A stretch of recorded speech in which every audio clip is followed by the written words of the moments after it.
Hello po, magandang araw. Alam ko may idea na kayo kung ano ang ating lulutuin ngayon. Yan, kapag may tinanim, may aanihin. Yan yung pulang gabi. Actually, dati may mga green kaming gabi. Pero after mabuhay nung tinanim ng anak ko, yan, yung pulang yan, pinatay niya na lahat ng green. Kasi one time nagluto kami ng ate. Siguro mali yung process namin. Kaya maraming kami mga pinanood kung paano to lutuin. Nagtanong din kami sa mga kakilala namin kung paano lutuin. Ayan, susubukan natin for the second time maggata. Pero hindi namin sinama yung dahon, pinamigay namin. Pero next time susubukan natin. Ayan, puro tangkay lang yan na pinaaraw lang ng isang araw. Tapos kinabukasan na niluto. Tapos ayan, nakikita nyo po ba yan? Kinabukasan, ayan, magluluto na kami, nakapag-harvest yung anak ko. Yung pinaka-main na puno na kanyang tinanim, ayan na, ganyan na kalaki. Mga 1 taon siguro yan. Yan, 1.5 dangkal.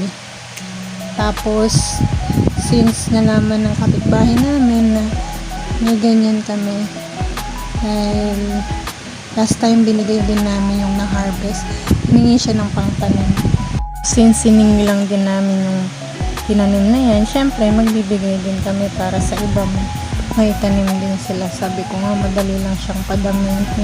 Yan, ano pang hinihintay natin? Umpisa na natin. Meron tayong bawang, luya, sibuyas. Ayan, may rice cooker tayo dito. Wala tayong electric cooker, nasira na lahat. Yung mga binibili online, sira na lahat. Balik tayo sa ating pink rice cooker. Bawang, sibuyas, luya. Halos sabay-sabay yan nilalagay. And then, naglagay tayo ng konting karne dun sa sahog ng ating alamang para naman may karneng lasa yung ating lulutuin. Pagkatapos gisahin, nilagyan na natin ng 1 litrong tubig. Kasi palalambutin natin yung bunga ng gabi. Syempre, since wala tayong fresh na nyog, ang ginawa natin yung Coco Mama, 1/4 lang nun para naman yung paglalagaan muna natin is may konting gata na. Tapos 2 scoop na patis, konting asin, and then yan, pagkatapos nyan, pakuluin natin yan. Actually, pinagsabay na kasi medyo madami siya, maliit yung ating rice cooker. Tsaka, mas masarap din yung gabi pag sobrang lambot. Tsaka, itong klase ng gabi natin, yung bunga is makunat na manamis-namis. Ayan.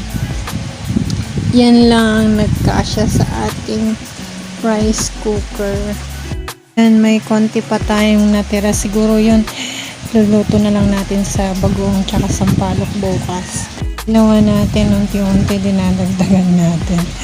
Kasi nangihinayang talaga ako. Pero ayan lang, yun na yung natira. Pagkatapos nyan, mga after 30 minutes, yan na siya. Nilagay natin yung sili para may konting kagat ng anghang. Tapos, isang patis, yung ating sandok, halos isang malaking kutsara yun, pinakulo ulit. Sabi kasi sa mga napanood namin, pakuluin mabuti, tapos lutuin mabuti. So ayan, di mo na natin nilagay yung ayan, dyan pa lang natin siya ilalagay yung 3/4 nung malaking Coco Mama yung nabibili sa supermarket. Masarap din kasi parang tunay na gata rin yung lasa niya. Although, mas prefer ko talaga yung fresh na gata sana. Kaso pag wala talaga, yan. Pwede na rin. Lasa pa rin namang ginataan. Yan. Mahaba-habang pakuluan. Mga 30 minutes ulit yan using rice cooker. Pero siguro kung sa burner or sa uling or sa kahoy niluluto, mas mabilis. Yan kasi rice cooker lang. Dito kasi namin sa taas niluluto. Alam nyo na. Hindi naman kasi ako nakakababa. Pero ayan, oh. malambot-lambot na. Sabi din sa napanood, kailangan pag luto na yung gabi, yan, pwede mo na siyang haluin. Pero hindi ko pa rin talaga siya hinahalo-halo. Hindi namin hinahalo nung anak ko. Parang nilalagay lang namin sa ilalim yung nasa ibabaw para maluto din.